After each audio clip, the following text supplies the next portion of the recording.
Bueno, vamos arrancando.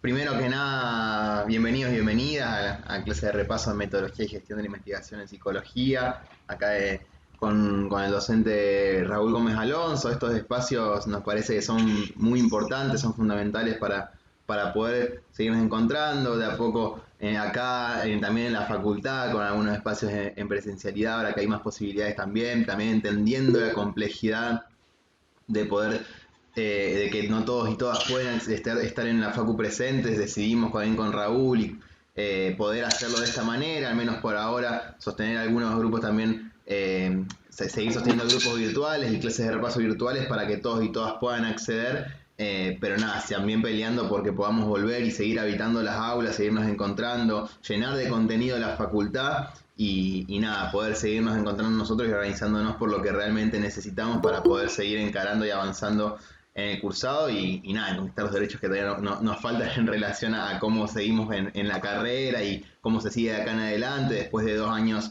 muy difíciles con la pandemia y con la virtualidad en general. Así que nada, les agradezco a todos y a todas por participar. Yo particularmente, después de los compañeros del ALDE en general. Y nada, agradecerte también a vos, Raúl, por darnos espacio, a vos y a la cátedra por brindar este espacio, que después nada, como siempre lo vamos a estar subiendo después al canal de YouTube para que también lo tengan accesible y que lo puedan ver cuando necesiten. Y bueno, agradecer también a las mesas de exámenes que se vienen, en este caso en particular de MIP.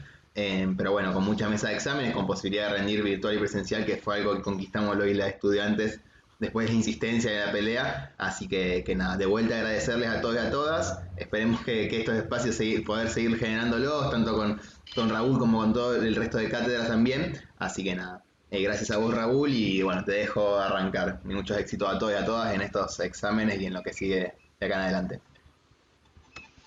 Bueno, bueno, como siempre yo también agradezco al ALDE esta posibilidad de generar estos espacios que son muy útiles, sobre todo con la dificultad de estos 2 últimos años de cursado, la virtualidad y todo lo que eso implica. Así que bueno, obviamente nuestra cátedra siempre dispuesta a participar. Lo haremos también cuando retorne la presencialidad. Habitualmente el ALDE organiza estos espacios también en presencialidad, así que seguiremos trabajando en esos espacios. Yo quiero aclarar una cosa: nuestra cátedra en este llamado, en este turno, los 3 llamados van a ser virtuales. Pero nosotros habíamos hecho una propuesta de que el último llamado sea presencial. Lo que no podíamos garantizar y sostener era la bimodalidad, es decir, al mismo tiempo presencial y virtual. Por eso habíamos planteado a Secretaría Académica 2 llamados, este primero y el segundo, virtuales, y el tercero presencial. No aceptaron la propuesta porque no proponíamos bimodalidad para el tercero. Explico por qué nosotros no podemos sostener la bimodalidad. Ustedes se pueden inscribir hasta 48 horas antes del examen y a nosotros el acta de examen nos llega un día antes. Por lo tanto, si nosotros queremos organizar la bimodalidad sabiendo que no hay en la facultad posibilidad de conexión, siempre fue muy complicado, la conectividad en la facultad siempre fue muy complicada en la Siberia. Entonces los docentes que tomen virtual se tenían que quedar en su casa y los presenciales ir a la facultad. Tenemos que hacer la división para ver qué docentes van, qué docentes se quedan. Nosotros además sostenemos como una premisa de la cátedra intentar bajo todos los medios que cada docente sea el que le tome a los alumnos que cursaron con él, sobre todo en estos 2 últimos años, y entonces iba a haber docentes que iban o estaban en su casa virtuales o en la facultad. Por lo tanto era complicado dividir, hacer la división con tan poca anticipación. Entonces nosotros dijimos, bueno, hacemos los 2 primeros virtuales y el tercero solo presencial. Y bueno, nos plantearon que esto no iba a poder ser porque los alumnos que no pueden viajar perderían un llamado, y todo entendible, pero bueno, quería comunicar por qué los 3 llamados de esta asignatura son virtuales. No es que nosotros apostemos a la virtualidad ni que estemos más tranquilos, todo lo contrario. Queremos la presencialidad. Sostenemos que sobre todo para esta asignatura y todas las que tienen práctica, la presencialidad es una condición indispensable. De hecho, esta carrera está acreditada en CONEAU como carrera presencial. Por lo tanto, la virtualidad fue solamente una salida del paso para no perder los 2 años. Así que bueno, eso quería comunicarlo. Nosotros también habíamos propuesto, antes del llamado presencial, en la semana previa, una jornada de revinculación, porque muchos de ustedes no conocen la infraestructura de la facultad, nunca fueron. Entonces, la idea nuestra era que llegar por primera vez a la facultad para rendir un examen no iba a ser la mejor manera de entrar a la facultad, iba a ser un poco traumático. Entonces habíamos planteado que una semana antes cada docente en su horario de prácticos hiciera una jornada como de charla, reconocimiento de sus alumnos y charla sobre lo que es la vida universitaria en general y la materia en particular. Esto tampoco fue aceptado, obviamente, porque no estaba aceptada la presencialidad para el tercer llamado. Sí lo vamos a tener en cuenta y lo implementaremos si las condiciones epidemiológicas así lo permiten en el turno de febrero-marzo, o sea, para los llamados de febrero. Antes de cada mesa de examen, en la semana anterior, la idea de nuestra propuesta es que cada docente de trabajos prácticos en su horario habitual vaya a la facultad y convoque a los alumnos que quieran asistir, tanto los que vayan a rendir en el llamado como los que piensen rendir en otro, pero digo, esta manera de reencuentro. Así que bueno, eso lo quería aclarar, y por eso es que nosotros vamos a tomar los 3 llamados en forma virtual. Les cuento un poco en qué consiste el examen, después les cuento un poco sobre los contenidos fundamentales de la asignatura y después me preguntan todo lo que quieran saber. Vamos a hablar de este llamado en particular, que es para el que seguramente están inscritos la mayoría de ustedes. La mesa de examen es el viernes 19, o sea, este viernes próximo, a las 8:30 se toma el presente. Ustedes van a tener en Bedelía Virtual el enlace, ya debe estar publicado el enlace, mediante el cual ingresan al aula, donde hay una sala de espera. Ahí se les toma asistencia, estamos todos los docentes y los recibimos en ese espacio. Y después tenemos asignadas, todavía no sé para este llamado, pero habitualmente 7 o 8 aulas en las que nos repartimos los docentes. De 8:30 a 9 es el horario que tienen ustedes para dar el presente. Después de las 9, el que no dio el presente hasta ese momento, salvo razones muy puntuales y justificadas de problemas de conectividad y demás, después de ese horario ya no se admite el presente, por lo tanto tendrán que presentarse e inscribirse para el próximo llamado. Pero de 8:30 a 9 es el espacio admitido para dar el presente. Una vez que dan el presente, en ese espacio, que funciona como sala de espera, que sería como el pasillo de la facultad para que quienes han ido y han rendido, cuando hay examen en la facultad, está el aula donde se tomen, los pasillos donde están los alumnos. Bueno, el aula de espera va a funcionar como un pasillo, ¿no?, donde ustedes esperan ser convocados, y en ese espacio queda un docente, y ese docente les va indicando a cada alumno a qué aula tiene que ingresar en el momento en que los docentes se van desocupando. La intención que nosotros tenemos es garantizar, sobre todo o básicamente para los alumnos que cursaron en forma virtual 2020-2021, garantizar en la manera, en las posibilidades que tengamos de que cada uno de ustedes rinda con el docente con el que cursó la asignatura. Intentamos, lo venimos haciendo, pero bueno, también depende mucho de la cantidad de alumnos que haya inscrito y cómo la podamos organizar. Pero vamos a intentar por todos los medios conservar esa modalidad de que cada docente pueda tomarle a los alumnos que cursaron con él, insisto, para los alumnos 2020-21, que además son los que van a rendir primero. Siempre en las mesas virtuales empezamos por tomar a los últimos y después los alumnos que cursaron ya en presencialidad previo al 2020, y en ese caso no podemos garantizar bajo ningún concepto que rindan con su docente. Los alumnos que son del 2019 hacia atrás rinden con el docente que se vaya desocupando en el momento en que rinden.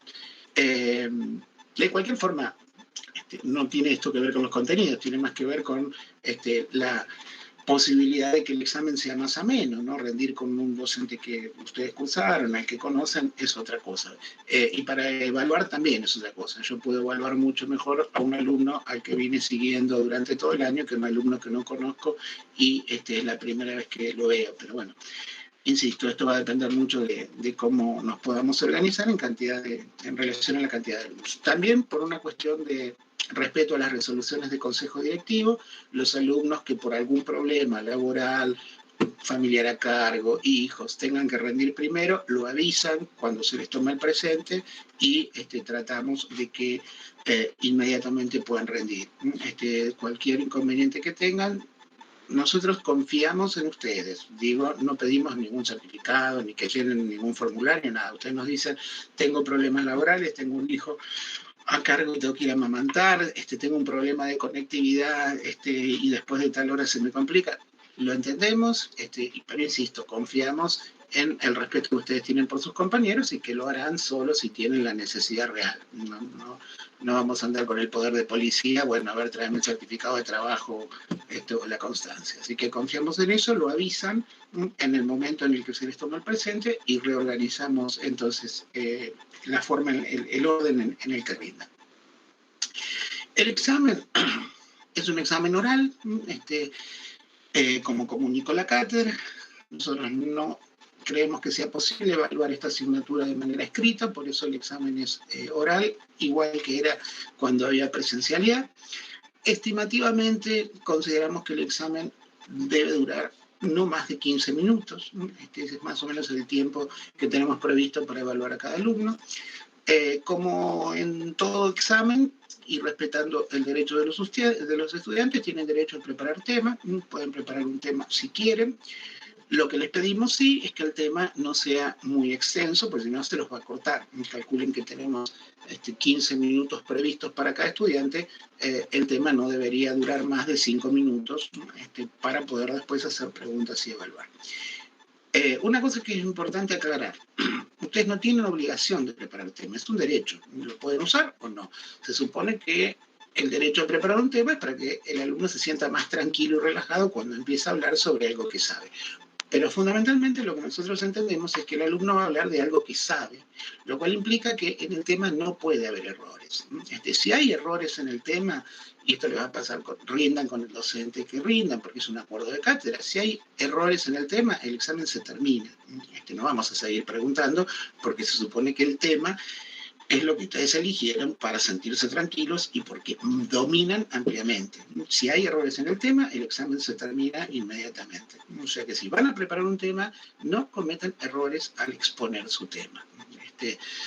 Eso es importante aclararlo porque es un criterio que tenemos acordado en la cátedra. Una vez que ustedes exponen el tema, si es que expusieron, si no quieren exponer, avisan que no van a exponer y entonces empiezan las preguntas. Son preguntas que giran en torno a los ejes centrales de la asignatura. Y también en eso es independiente del docente con el que rinda, porque los acuerdos de cátedra, nosotros somos una cátedra que nos reunimos mucho, discutimos mucho, debatimos y funcionamos bastante democráticamente, lo cual implica que tenemos establecidos cuáles son los criterios para aprobar o no a un alumno, o sea, cuáles son los contenidos mínimos que un alumno tiene que saber para tener aprobada esta asignatura. Así que eso es independiente de los docentes con el que rindan. Otra cuestión a aclarar, bibliografía, porque siempre preguntan la bibliografía. El programa está en la página, está en la fotocopiadora virtual. El programa aclara cuál es la bibliografía obligatoria y cuál es la bibliografía complementaria. Todo alumno regular debe rendir con el programa en vigencia.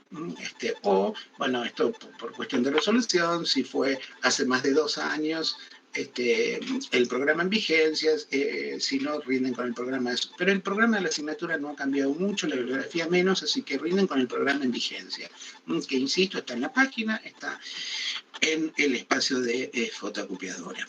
Esa es la bibliografía del examen.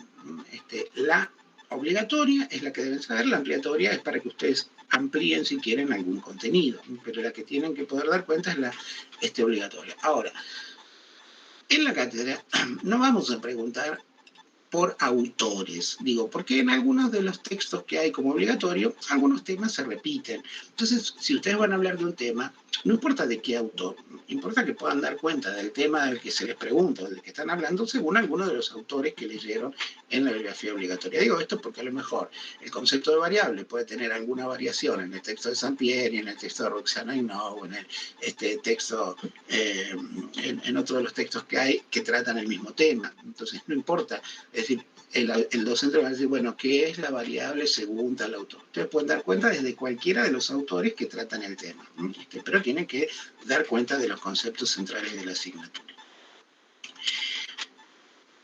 En relación al examen, ¿hay alguna pregunta que quieran hacer?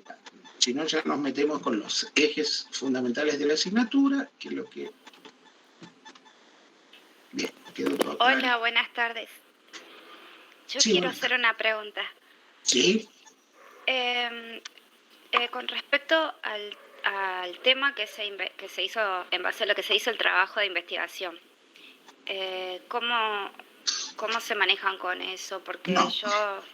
El trabajo que se hace durante el año, bueno, en el caso de estos 2 últimos años, que fue virtual, el trabajo es solamente un proyecto. Los que son cursantes de años anteriores hicieron el informe de investigación porque realizaron todo el proceso, pero bueno, dadas las condiciones de la pandemia, estos 2 años pedimos proyecto y no el informe completo.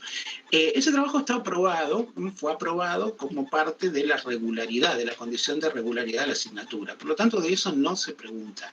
Nadie les va a preguntar sobre el trabajo que hicieron. Lo que sí puede ocurrir es que ustedes pueden introducir algún ejemplo si se les pregunta por algo concreto, algún ejemplo de su trabajo, o que el docente le pregunte, bueno, yo, por dar un ejemplo, bueno, ¿qué es la variable? Ustedes hablan de la variable y puede ser, bueno, ¿y cuáles fueron las variables que ustedes utilizaron en su trabajo? A modo de ejemplo, no es que tengan que dar cuenta del trabajo. El trabajo ya está aprobado. Es una instancia de aprobación independiente del examen.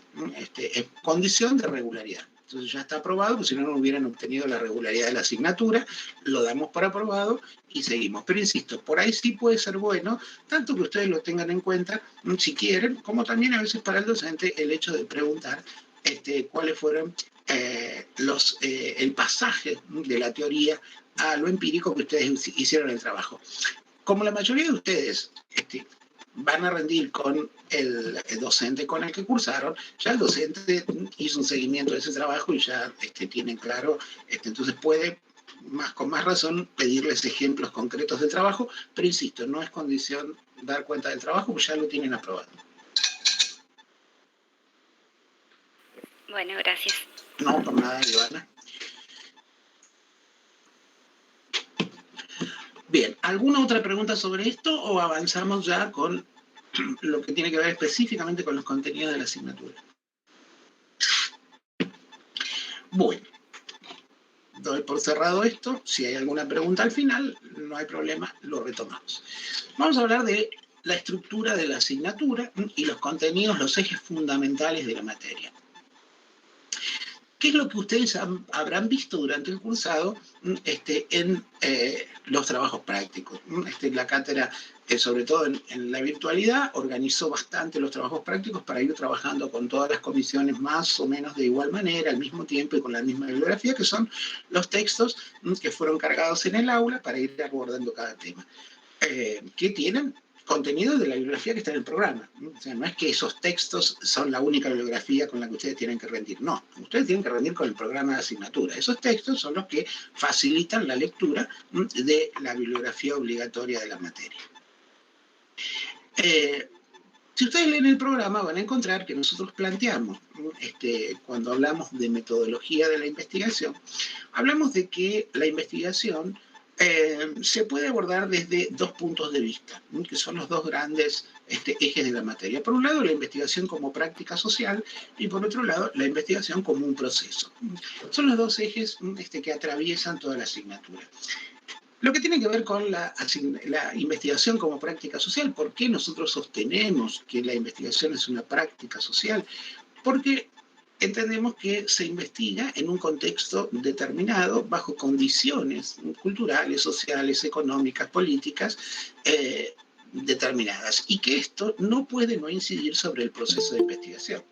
Si uno analiza investigaciones producidas en distintos contextos históricos, en distintos contextos sociales, va a encontrar con que hay elementos que permiten ver sus condicionamientos. Entonces nosotros planteamos por eso que la investigación debe ser considerada una práctica social, contaminada por tanto por todos estos aspectos. Para dar cuenta de cómo la investigación se puede pensar como una práctica social, tenemos básicamente un texto en la bibliografía obligatoria de la asignatura, que es la revolución tecnocientífica, sobre todo el primer capítulo y el segundo del texto, donde lo que se hace es una breve historia de la ciencia.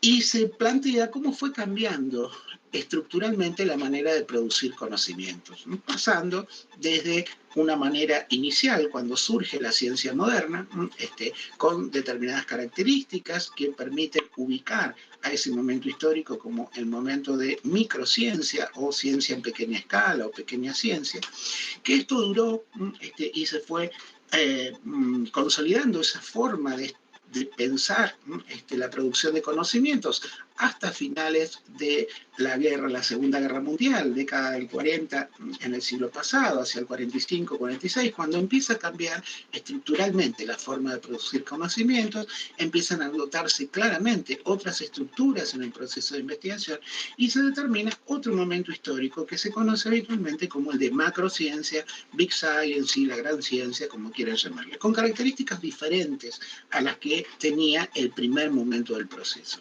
Y esta forma de producir conocimientos tuvo su vigencia y su actualidad hasta finales de la década de los 70, principios de la década de los 80, donde empieza a aparecer, se empiezan a encontrar algunas características diferentes en el proceso de producción de conocimientos. Luego, cuando hablo del proceso de producción de conocimientos, estoy hablando de la investigación, porque recuerden que la finalidad de la investigación científica es producir conocimientos, ¿no?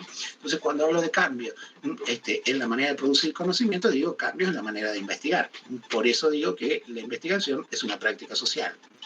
Esos cambios se empiezan a encontrar a finales de la década de 70, a principios de los 80, y genera una nueva manera de producir los conocimientos que se conoce como tecnociencia, con todo lo que es la sociedad del conocimiento y todo lo que tiene que ver con la aparición de las nuevas tecnologías. Bueno, todo esto vino acompañado en el proceso de investigación de cambios en la forma de producir conocimiento, y a ese momento, esa época, ese momento histórico se lo conoce como la tecnociencia. Entonces, eso tiene que ver, insisto, con la primera unidad del programa y con el eje de la investigación pensada como una práctica social.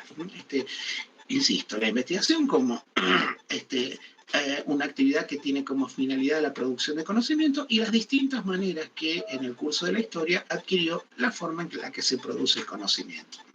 Echeverría es el autor que les decía, trabaja esto, hay más, nosotros elegimos a Echeverría porque nos parece que tal vez sintetiza muy bien el pensamiento de otros historiadores, y el texto es La Revolución Tecnocientífica. Pero yo les decía que la asignatura, ya desde inicios del programa, marca los dos ejes con los que trabaja el proceso. Por un lado, la investigación como una actividad social, que tiene que ver con esto que yo les decía, pero por otro lado, la investigación como proceso. Para entender la investigación como proceso, nosotros arrancamos de cuál es nuestra concepción de qué es la metodología de la investigación. Porque la metodología de la investigación, nosotros, desde la cátedra, la consideramos como una metadisciplina, es decir, una reflexión sobre las distintas maneras de producir conocimiento. Por eso decimos que es una metadisciplina. Se encarga de reflexionar sobre las distintas formas, las distintas maneras que las distintas ciencias, las distintas disciplinas utilizan para producir conocimiento, tratando de alguna manera, sistematizar para poder comunicar eso. Entonces, por eso hablamos de ¿Y por qué? Porque nosotros tomamos, dentro de la metodología de la investigación, hay dos tendencias. Que por un lado, lo que se conoce como la metodología prescriptivista, que plantea que el proceso de investigación es más o menos como una receta de cocina, ¿no? En donde hay que seguir de manera lineal determinados pasos para producir un conocimiento. Y hay otra postura, que es la que nosotros tomamos, que es el de la metodología crítica. La metodología crítica, que plantea justamente esto que les decía, que la metodología de la investigación es una metadisciplina, en donde se plantea que el proceso no es ni lineal, ni escalonado, ni con una sucesión tan precisa de fases y movimientos y operaciones, sino que es un movimiento que va permanentemente retroalimentándose. Por lo tanto, lo podemos transmitir teóricamente de manera lineal, pero atravesarlo prácticamente no es posible de manera lineal. Todo esto que aparece como momentos, fases, operaciones, se van articulando de una manera en que el investigador nunca abandona definitivamente una para entrar en la otra, sino que siempre hay un proceso de retroalimentación. Pero, como les digo, para poder transmitirlo, tenemos que seguir una secuencia. O sea que teóricamente pensar la investigación como un proceso es pensarla como una sucesión de momentos y fases que están íntimamente articulados. ¿Cómo pensamos el proceso de investigación en términos muy genéricos? Como un proceso diferenciado en tres grandes momentos. Un primer momento al que llamamos momento sincrético, que es un momento eminentemente teórico sin que lo empírico pueda aparecer, pero lo que prima en ese primer momento, un momento sincrético, es la teoría. Y de hecho, de esto dan cuenta las fases que integran el momento sincrético. Si nosotros pensamos el momento sincrético y las fases que lo integran, tendríamos que pensar dentro de ese momento la construcción del objeto de estudio como primer punto, el punto de arranque, la formulación de los objetivos que se propone nuestra investigación, la elaboración del marco teórico y el estado del arte, es decir, el proceso de sistematización de teoría, y la hipótesis como punto de articulación con el momento siguiente, como punto bisagra entre lo que es el momento sincrético y lo que es el momento analítico. Ahora, insisto, esto parece así como un proceso lineal, secuencial.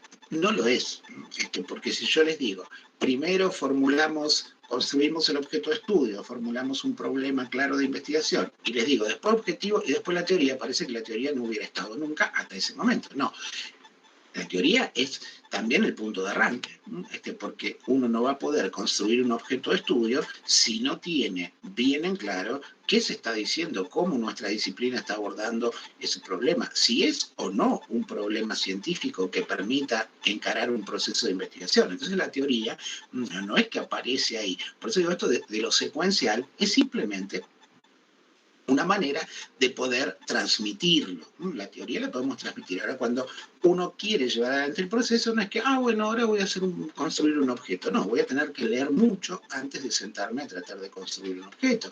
Nadie investiga sobre algo que no sabe. Los investigadores lo que intentan es ampliar el campo de conocimiento de una disciplina que dominan y de un área específico de la disciplina sobre la que tienen amplio dominio. Entonces, por eso es que la secuencia es solamente teórica. Pero decía, si pensamos en esa secuencia teórica, decimos, bueno, lo primero es la construcción del objeto de estudio. Bien, ¿de dónde parte toda investigación? Toda investigación parte de un problema. Lo importante es tener en claro que no todo problema es un problema de investigación. La investigación parte de un problema, pero no de cualquier problema, de un problema que tenga determinadas características que lo hagan ser un problema de investigación. Y entonces ahí es donde ustedes tienen que tener en claro cuándo un problema es un problema que permite llevar adelante un proceso de investigación, es decir, poder diferenciar lo que son problemas de hecho, lo que son problemas de conocimiento y lo que son problemas de conocimiento científico, que son los verdaderos problemas de investigación.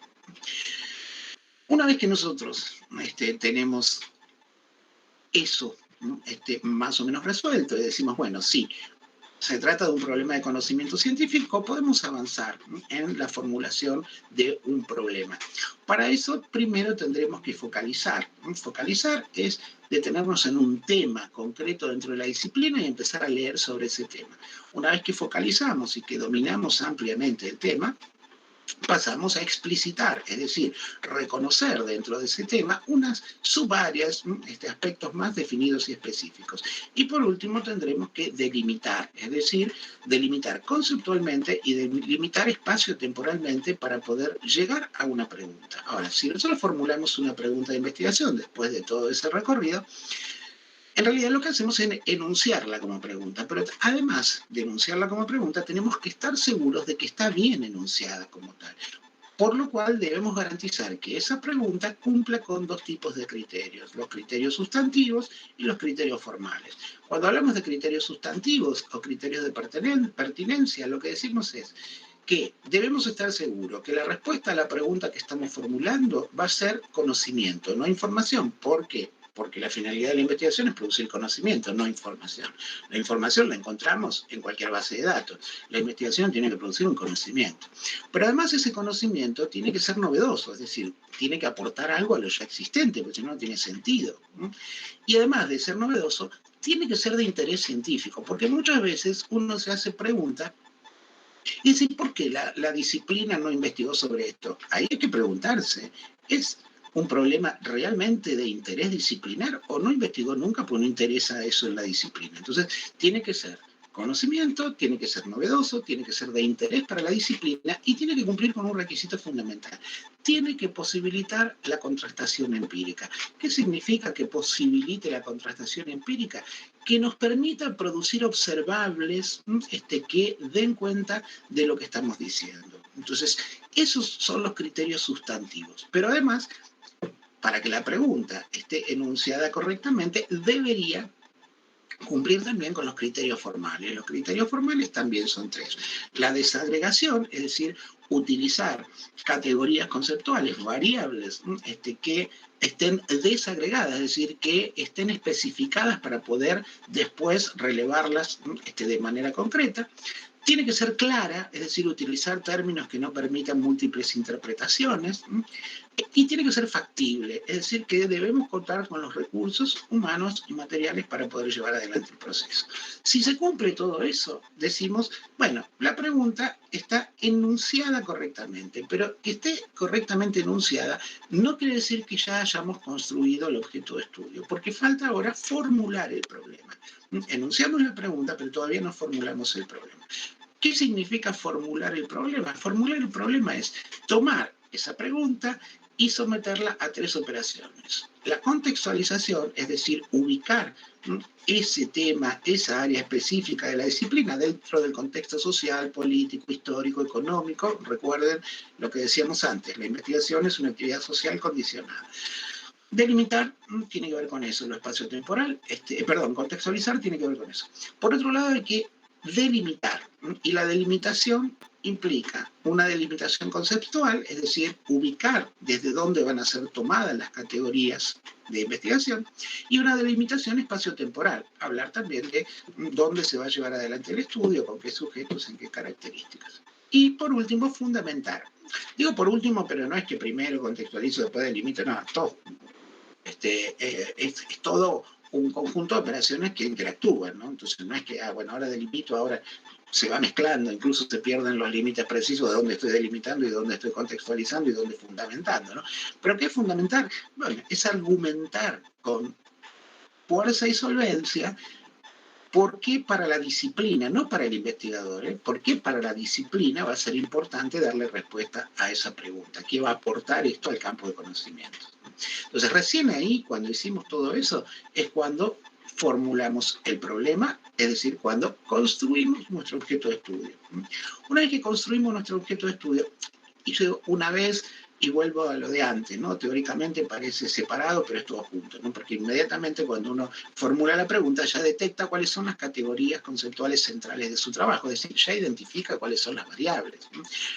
El concepto de variable es un concepto central en el proceso de investigación porque atraviesa todo el proceso, ¿no? Nosotros vamos a definir e identificar las variables ahí, en el primer momento, cuando estamos formulando la pregunta, ya tenemos identificadas nuestras variables. Pero después vamos a tener que darle cierto nivel de operatividad cuando formulamos los objetivos, y más si formulamos hipótesis. Vamos a tener que teorizar sobre las variables cuando elaboremos el marco teórico y el estado del arte. Después vamos a construir datos, por lo cual la variable va a ser el elemento central. Recuerden que los datos son las unidades básicas de información y están integradas por 4 elementos. Las variables con sus dimensiones, los indicadores, los valores y las unidades de análisis. Entonces las variables en el momento analítico posterior cobran un papel importante porque el componente central del dato, ¿no? Y cuando pasamos al momento último del proceso, que es el momento sintético, es donde tenemos que analizar las variables a la luz de las teorías, ¿no? Entonces ahí vemos cómo el concepto de variable se torna fundamental dentro de lo que es la metodología de la investigación. En el proceso de investigación, la variable recorre todo el proceso.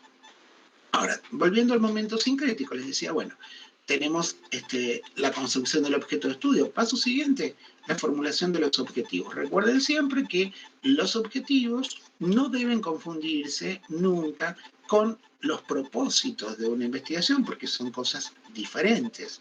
A veces uno dice objetivos o propósitos. No son lo mismo.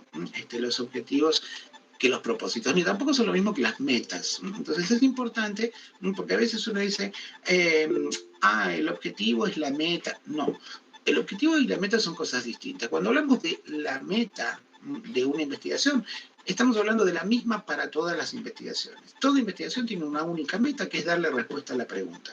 Esa es la meta. Para eso investigamos, para darle respuesta. Y otra cosa son los propósitos, que los propósitos no son los conocimientos, los propósitos es lo que remite al deseo o al interés del investigador. ¿Cuál es mi propósito al investigar? Y yo quiero generar una teoría que permita después transformar el mundo. Bueno, ese es mi propósito, no es mi objetivo. Mi objetivo no tiene que ver con eso. Los objetivos tienen que ver con producción de conocimiento. Siempre son objetivos cognitivos, no tienen que ver con mis deseos de transformar la realidad. Esos son mis propósitos. Entonces, es muy importante tener en claro esa diferencia. Meta, propósito y objetivo son cosas diferentes. Ahora, cuando hablamos específicamente de los objetivos, decimos los objetivos son cognitivos, son objetivos de conocimiento. Y siempre en una investigación se formulan en dos niveles, un objetivo general y objetivos específicos. El objetivo general es de nivel teórico y siempre remite al nivel de conocimiento que se pretende producir. Ese nivel de conocimiento que se pretende producir está vinculado con el tipo de investigación. Cada una de las investigaciones permite producir un tipo de conocimiento distinto, es decir, no es lo mismo hacer una investigación exploratoria que hacer una investigación descriptiva, que hacer una investigación interpretativa, que hacer una investigación correlacional, que hacer una investigación explicativa. Los objetivos son diferentes en cada una de estas investigaciones. ¿Por qué? Porque el conocimiento que se va a producir con cada una de estas es diferente. Entonces, el objetivo general siempre se formula con un verbo en infinitivo. Recuerden, verbos infinitivos de la primaria, ¿no? Terminación ar, ir. Cuando escribimos el objetivo, tanto para el general como para el específico, se inicia con un verbo infinitivo y después, en el objetivo general, ese verbo está siempre, como yo les decía, remite al tipo de conocimiento que queremos producir y está siempre vinculado al tipo de investigación. Es decir, que mi objetivo general puede ser explorar, puede ser describir, puede ser explicar, puede ser correlacionar, puede ser comparar, puede ser evaluar, puede ser explicar, de acuerdo al tipo de investigación, porque, insisto, remite al tipo de conocimiento que se va a producir. Ahora, ese objetivo general, les decía, es de nivel teórico. El investigador no puede ir siguiendo el proceso de ese objetivo para ver si lo logra o no. Por lo tanto, ¿qué deberá hacer? Deberá desagregarlo en operaciones. Y estos son los objetivos específicos, son las operaciones necesarias para lograr el objetivo general. Necesarias y suficientes. Esto es muy importante. Se tiene que cumplir la doble condición de necesariedad y de suficiencia. Es decir, la menor cantidad posible, pero que permita lograr el objetivo general. Y acá es importante no confundir operación con actividad. Los objetivos específicos son operaciones, no son actividades. Esto también suele ser muy habitual, confundir una operación con una actividad. La actividad es qué hago, el objetivo es para qué lo hago. Entonces, por ejemplo, si yo digo observar la dinámica áulica, no. Observar la dinámica áulica es una actividad. Ahora, ¿para qué la quiero observar? Y para identificar el tipo de relaciones que se producen. Ese es el objetivo, el para qué, no el qué. Entonces, eso es también muy importante tenerlo en cuenta. Y pensar los objetivos específicos de esa manera, como aquellas operaciones que sean necesarias y suficientes para lograr el objetivo general. El paso siguiente, si lo vemos, insisto, en esta linealidad teórica, para explicarlo, es sistematizar la teoría. Es decir, toda esta teoría que vinimos leyendo, ahora tenemos que ordenarla sistemáticamente. Y para eso vamos a elaborar, por un lado, el estado del arte. ¿Qué es el estado del arte? El estado del arte es el conjunto de conocimientos producidos en el último tiempo sobre la temática que nosotros estamos investigando, que tenga una relación directa o indirecta con nuestro tema de investigación. Y las fuentes para elaborar el estado del arte son las investigaciones producidas en el último tiempo. Cuando digo último tiempo, digo un tiempo relativamente actual, pero va a variar de acuerdo al tema de estudio.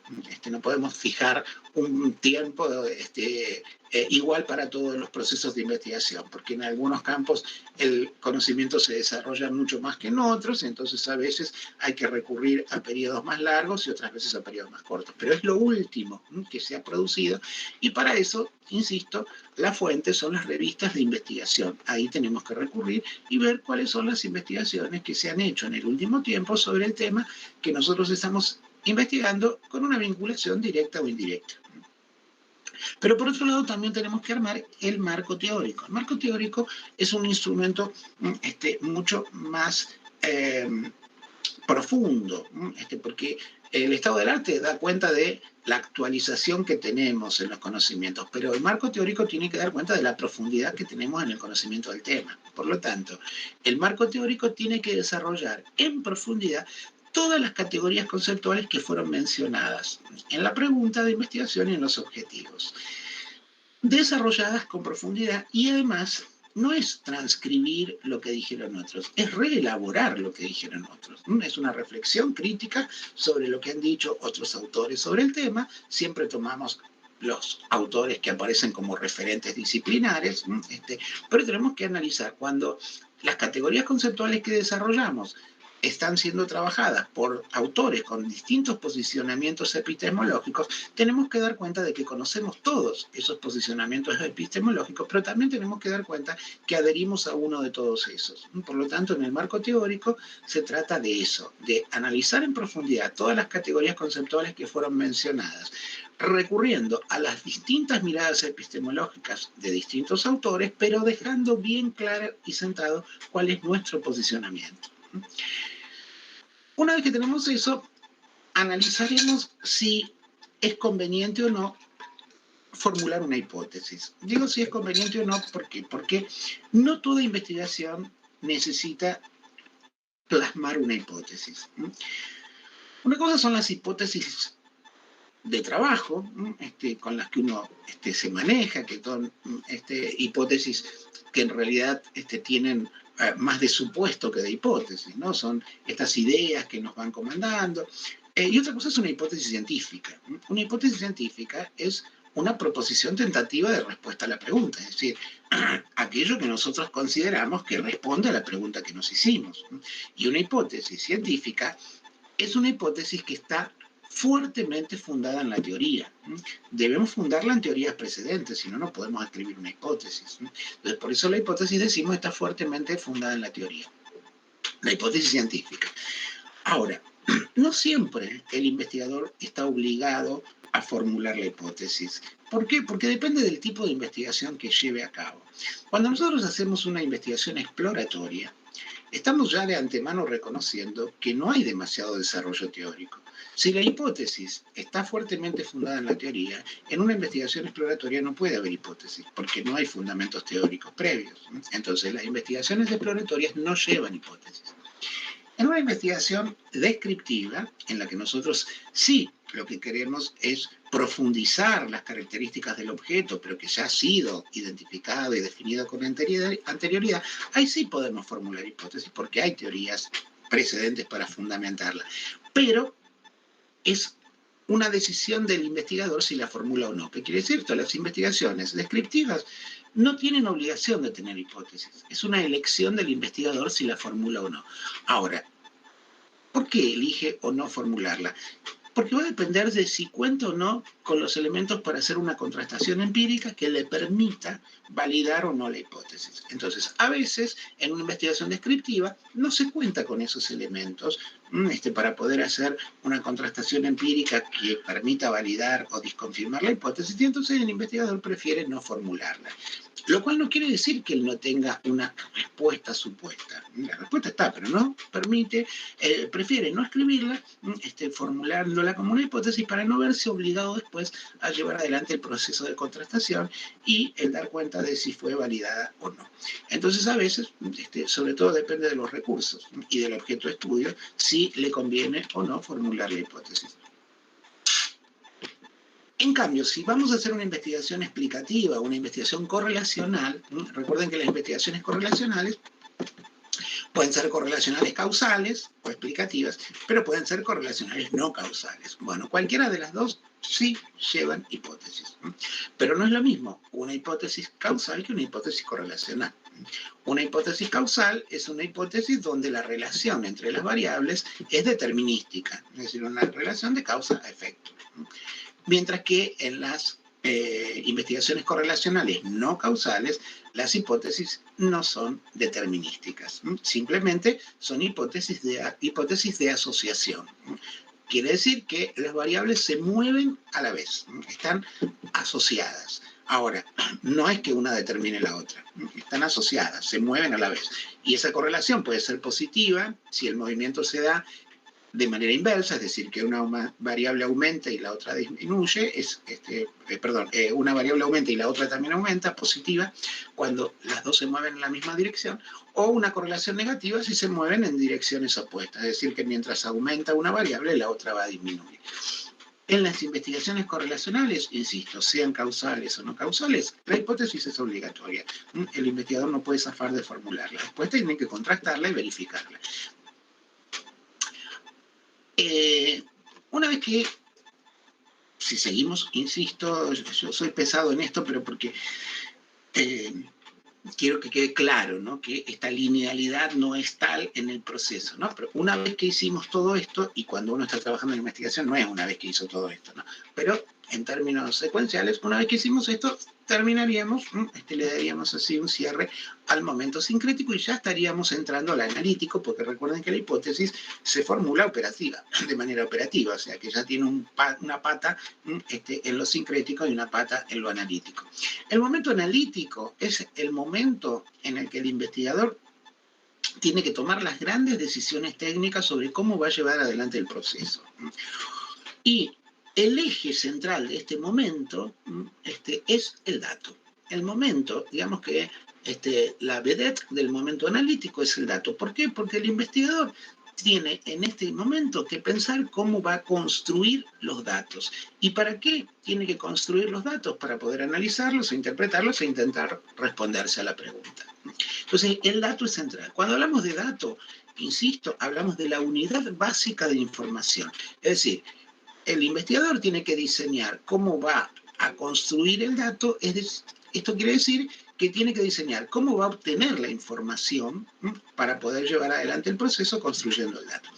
Los datos, el dato, independientemente del tipo de dato, del tipo de investigación, tiene una estructura invariante, integrada por 4 elementos, que son los 4 elementos invariantes del dato. Por un lado, las variables, con sus dimensiones. Recuerden que las variables las podemos definir como las características en estudio del fenómeno, ¿no? De todo un fenómeno nosotros seleccionamos características, aspectos, propiedades, y esos son los que analizamos. Bueno, esas son las variables. Recuerden también que las variables no existen, son constructos teóricos empíricos, es decir, que construcciones que va a hacer el investigador, y el investigador lo va a llevar adelante en cada proceso de investigación. El investigador construye sus variables. ¿Y por qué decimos construcción teórico-empírica? Porque una variable se construye y queda definida como tal cuando está definida conceptualmente, aspecto teórico, pero también definida operacionalmente, es decir, a través de los criterios necesarios para ser medida, porque la variable tiene que medirse, cualitativa o cuantitativamente, pero hay que medirla. Entonces, las variables son constructos teórico-empíricos. Su aspecto teórico es el concepto y su aspecto empírico es el criterio de medición. Toda variable queda construida como variable una vez que se hicieron las dos definiciones. Ese es uno de los componentes del dato. Pero decimos que las variables pueden ser clasificadas desde distintos criterios, y un criterio de clasificación de variables es el nivel de complejidad. Y según el nivel de complejidad, las variables pueden ser simples o complejas. Las variables simples son aquellas variables que pueden ser medidas mediante una única operación. Por lo tanto, no tienen dimensiones. Las variables simples no tienen dimensiones. En cambio, las variables complejas son aquellas que, para ser medidas, requieren de más de una operación, y en ese caso hay que desagregarlas en dimensiones. Por eso cuando decimos que uno de los componentes del dato es la variable, siempre decimos las variables y sus dimensiones. Porque si fuese una variable compleja, la variable no queda definida como tal hasta que no están definidas sus dimensiones. Siempre damos ejemplos sencillos, ¿no? Por ejemplo, la variable, si un elemento central para llevar adelante mi estudio es el sexo de los sujetos que participan del estudio, yo diré, es una variable simple, la obtengo, su medida, la obtengo a partir de una única operación. Le pregunto al sujeto cuál es el sexo autopercibido, porque también hay que tener cuidado con el posicionamiento teórico, ¿no? Si uno toma el sexo como característica biológica, dará hombre-mujer y lo determina uno a partir de la pregunta, pero si toma sexo autopercibido, hay que tener en cuenta otras posibilidades. Pero se obtiene simplemente con una operación, es una variable simple. Ahora, si nosotros queremos saber no ese elemento, a nosotros nos interesa otro elemento, como por ejemplo, podría ser el nivel socioeconómico, cultural de los sujetos, nosotros no podemos obtenerlo mediante única operación, que sería preguntarle al sujeto cuál es tu nivel socioeconómico. No sirve, porque los niveles socioeconómicos se clasifican de acuerdo a determinado nivel o escala. Entonces tendríamos que descomponer esa variable o desagregarla en distintas dimensiones. Por ejemplo, cuánto es su ingreso mensual, qué tipo de vivienda es el que tiene, cuál es su nivel de escolaridad, cuál es el nivel de escolaridad de sus padres, bueno, un montón de dimensiones que después tendré que reconstruir para poder ubicar al sujeto dentro de uno de los niveles posibles. Entonces, cuando la variable es simple, hablamos simplemente de la variable. Cuando es compleja, es variable más sus dimensiones, ¿no? Ese es un componente estructural del dato. Otro componente del dato es la unidad de análisis. ¿Qué son las unidades de análisis? Son aquellas entidades sobre las cuales el investigador quiere medir la propiedad, es decir, la variable. Entonces, las unidades de análisis van a depender también de cada investigación, donde el investigador piensa medir la variable.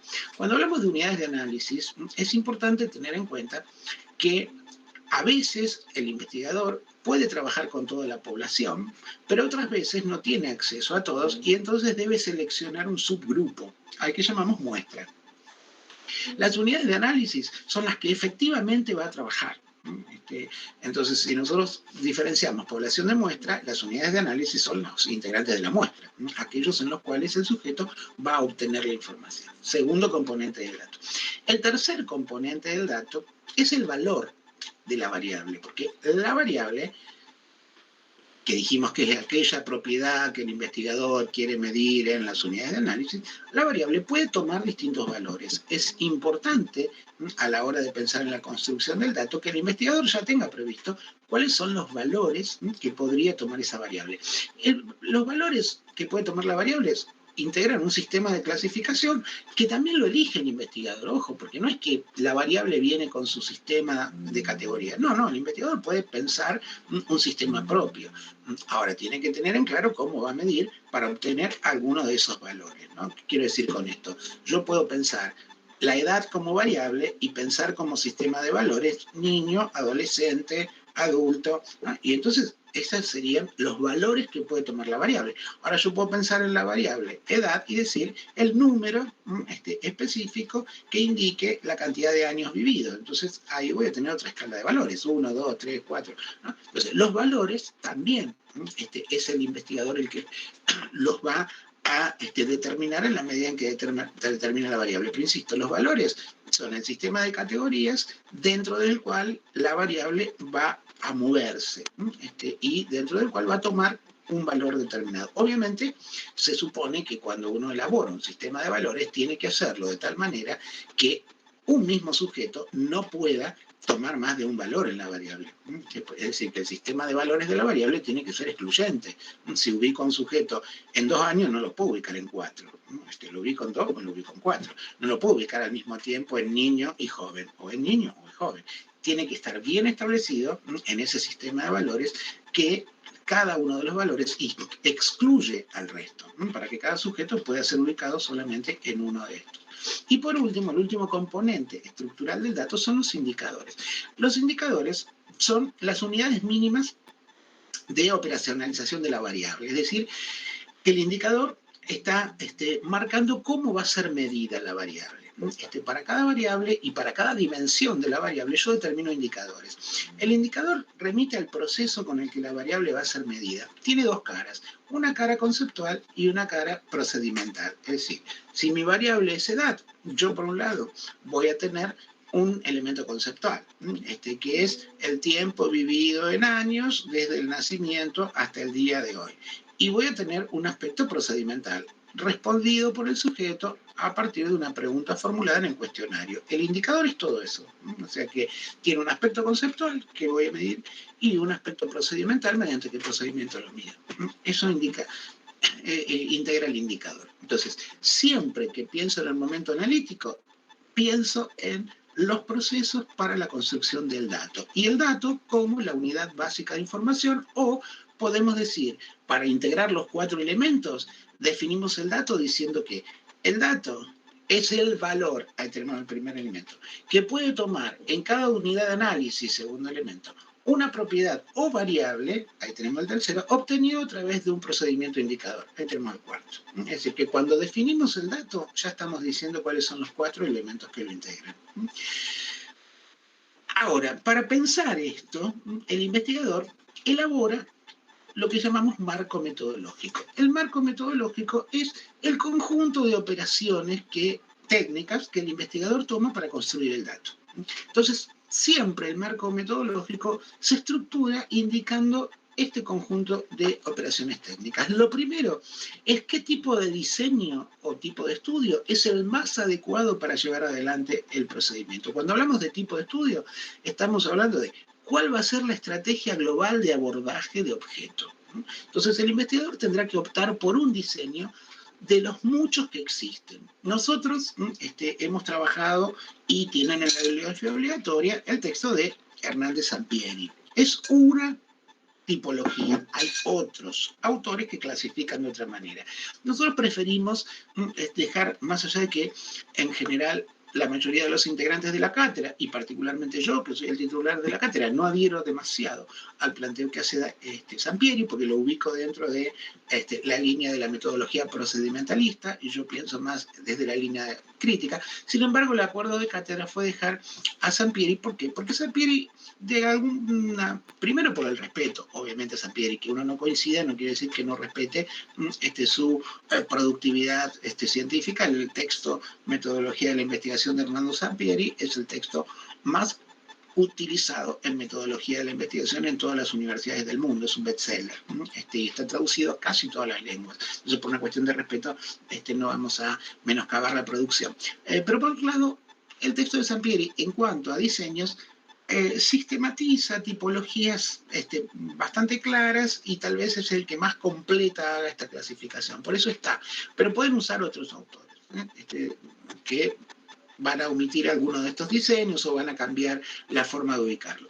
Entonces, si seguimos la tipología de los diseños de Sampieri, lo que ustedes tienen que tener en claro es qué diferencia hay entre los diseños experimentales y los diseños no experimentales, la importancia de 2 conceptos fundamentales, validez interna y validez externa, sobre todo el concepto de validez interna, porque se asocia a los distintos tipos de diseños experimentales.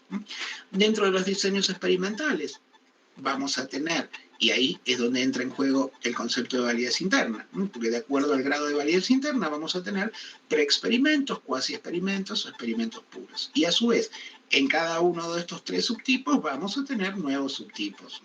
El caso de los preexperimentos, que son los diseños de un solo grupo, pueden ser diseños de un solo grupo con postprueba o diseños de un solo grupo con preprueba y postprueba. En el caso de los cuasi experimentos, que trabajan con grupos intactos y todas las características que tienen, también podemos hacer solo postprueba o preprueba y postprueba. Y en el caso de los experimentos puros tenemos más alternativas.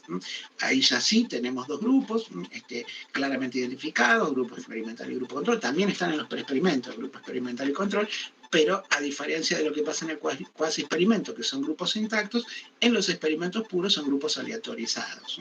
Entonces, dentro de los experimentos puros diferenciaremos los distintos subtipos, el diseño de postprueba y grupo control, el diseño de preprueba, postprueba y grupo control, el diseño de 4 grupos o diseño de Solomon, el diseño experimental de series cronológicas múltiples y el diseño factorial, cada uno con sus características.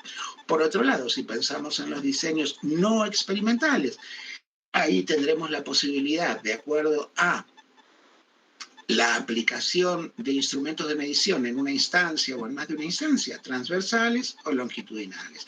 Dentro de los transversales, recuerden que tenemos los exploratorios, los descriptivos y los correlacionales. La diferencia: en los 2 primeros analizamos variables, mientras que en los correlacionales analizamos relación entre variables, que no es lo mismo. Y después tenemos los longitudinales, que hacen seguimiento del fenómeno. Las transversales analizan el fenómeno en un momento dado, los longitudinales analizan el seguimiento del fenómeno, ¿no? Y dentro de los longitudinales, de acuerdo a sobre quién se hace el seguimiento, es decir, sobre todo el grupo, sobre un subgrupo, sobre sujetos, tendremos de tendencia de subgrupos homogéneos o de paneles. Primera decisión. Después de eso, el investigador tendrá que llevar adelante el proceso de definición conceptual y operacional de las variables, cosa que ya la dijimos anteriormente. Hay que tomar un posicionamiento teórico epistemológico de acuerdo a nuestras variables, desde dónde deben ser leídas, y tenemos que fijar también cómo van a ser medidas, es decir, mediante qué criterios se va a llevar adelante el proceso de medición. Después, por eso digo, son los componentes del dato, que ahora vamos desglosando. Por otro lado, hablaremos de las unidades de análisis. Si vamos a trabajar con toda la población, siempre recuerden que la población, podemos o no trabajar con todas, pero cuando hablamos de población, hablamos de aquel grupo sobre el cual pensamos que tienen validez nuestros resultados. Es decir, hasta dónde vamos a darle alcance a los resultados de nuestro estudio. Esa es la población. La muestra es un subconjunto de la población con el que efectivamente trabajamos. Y cuando vamos a seleccionar una muestra desde una población, podemos tener en cuenta el criterio de representatividad, el más utilizado, o el criterio de profundidad, o que los integrantes de la muestra sean representativos de la población o que los integrantes de la muestra sean los que tienen mayor profundidad de información para darme sobre el hecho. Entonces, criterios son distintos. Ahora, una vez que decidimos que vamos a trabajar con una muestra, tenemos que establecer con qué criterio vamos a seleccionar de esa población a la muestra. Y para eso tenemos las técnicas de muestreo. Entonces, recuerden que hay técnicas de muestreo aleatorias que se basan en la representatividad y garantizan equiprobabilidad de integración, es decir, que todos los sujetos de la población tienen la misma probabilidad de ser convocados a la muestra, y tenemos técnicas de muestreo no aleatorias que se basan más en la profundidad que en la representatividad y no garantizan equiprobabilidad. Y ahí tendremos, en el caso de los aleatorios, el de extracción simple o de azar simple, el sistemático, el estratificado o el de conglomerado si trabajamos con instituciones o grupos. Y dentro de los no aleatorios tendremos el de los muestreos intencionales, opináticos, el muestreo en cadena o de bola de nieve, el muestreo teórico, otra línea de trabajo. Y después tendremos que decidir también cuáles van a ser las técnicas, cuáles van a ser los instrumentos y cuáles van a ser los procedimientos mediante los cuales pensamos obtener la información. Cuando diferenciamos técnicas, instrumentos y procedimientos, recuerden, técnicas son instrumentos genéricos. Cuando decimos técnica hablamos de los instrumentos genéricos normatizados, sistematizados.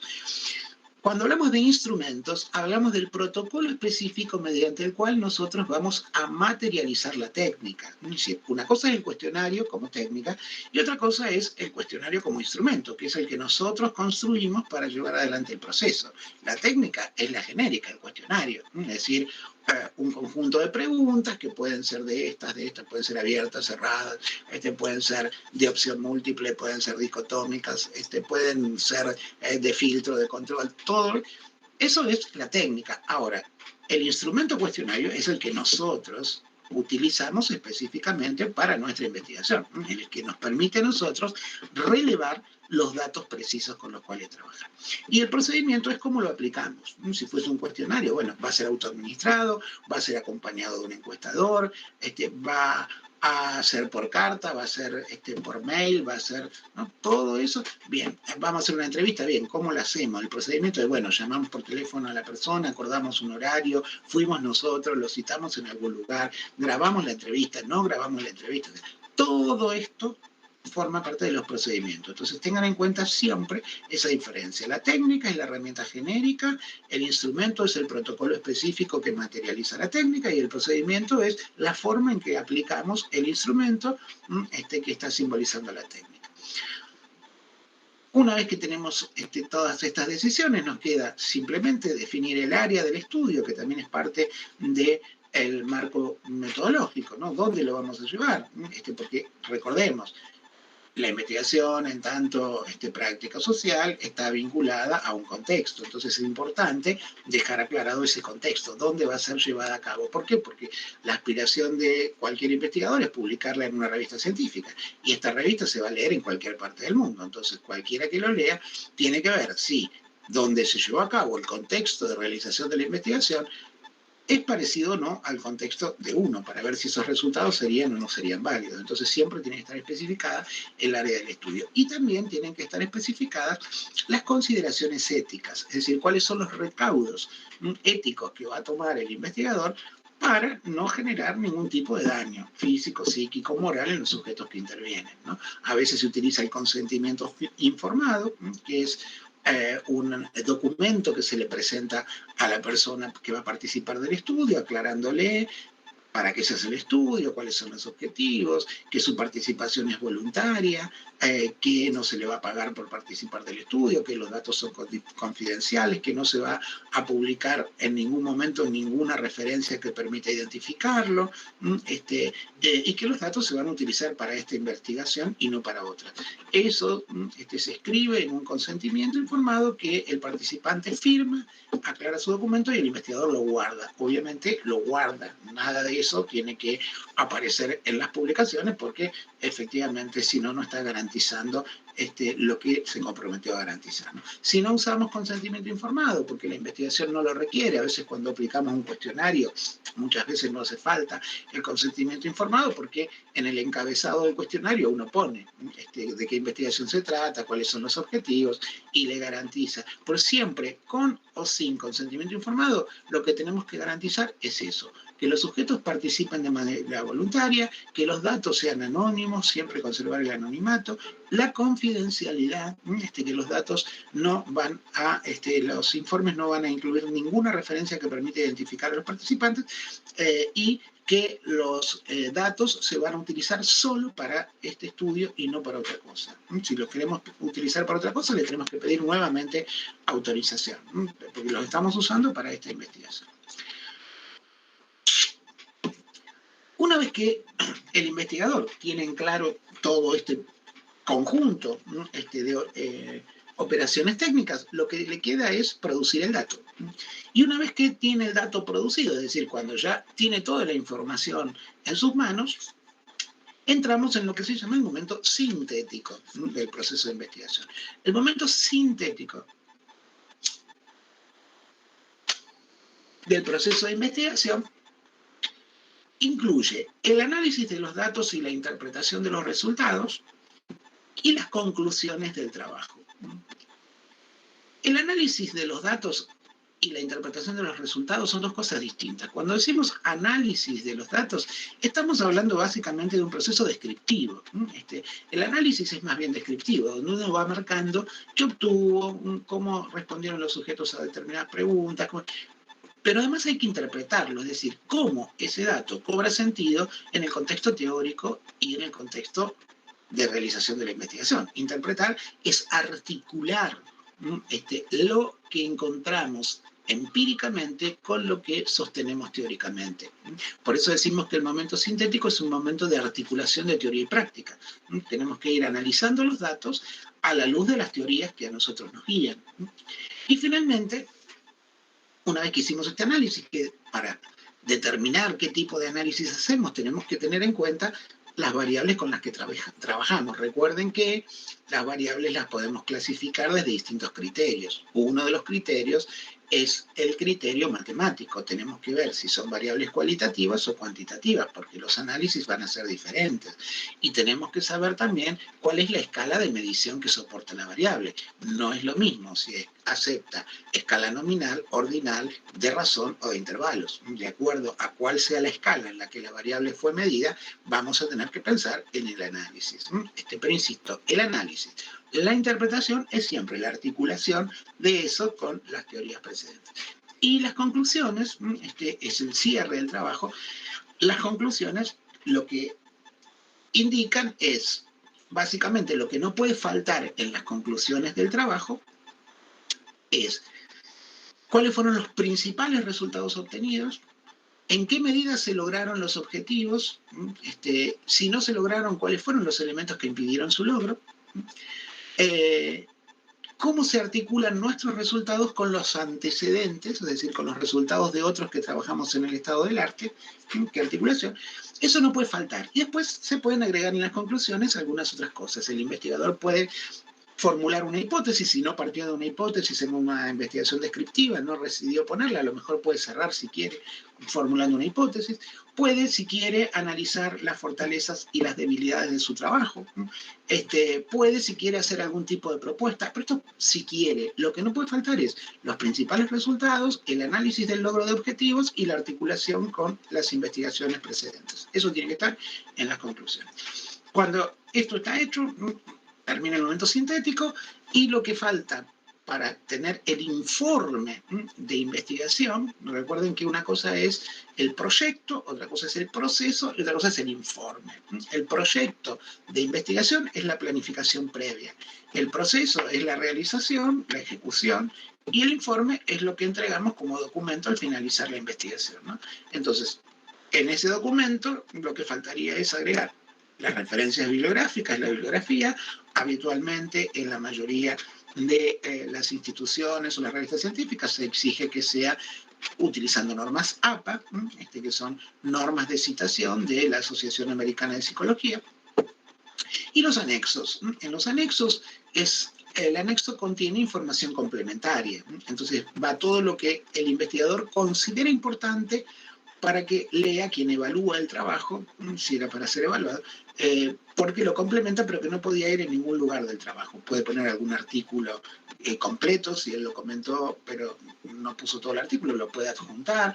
Lo que tiene que hacer es adjuntar una copia en blanco del instrumento que utilizó, si fue un cuestionario, o una escala de actitud, o un test.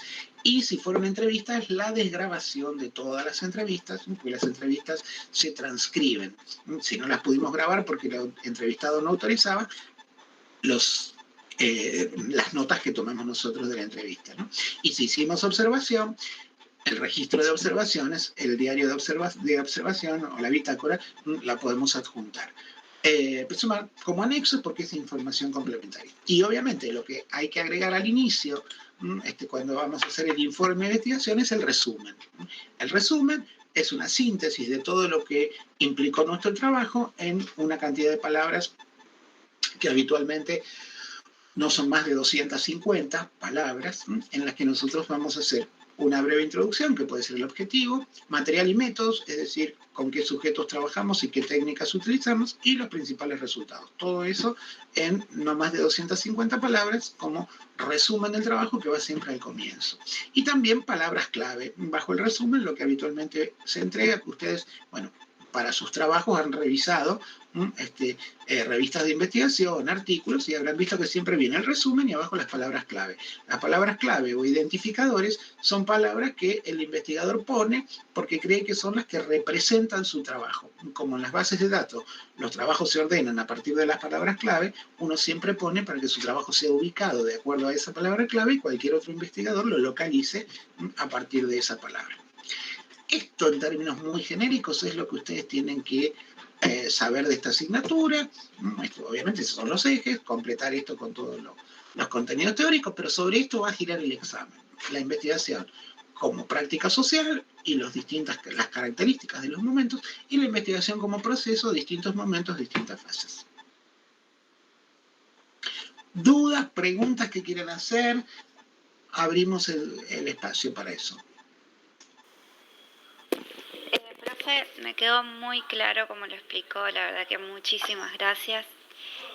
Pero quería saber en qué texto puedo encontrar esta división que usted hizo entre los tres momentos. Sí, lo pueden encontrar, por un lado, en el material de cátedra, en los primeros textos que trabajamos, en donde habla de los momentos del proceso, y si no, en el texto de Roxana Inhofe, el proyecto y la metodología de la investigación, que también plantea estos tres momentos.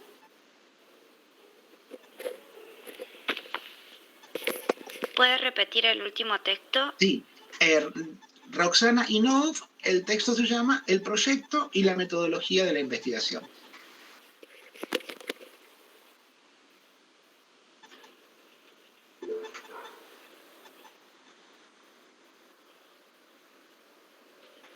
A ver, esperen que voy a leer acá.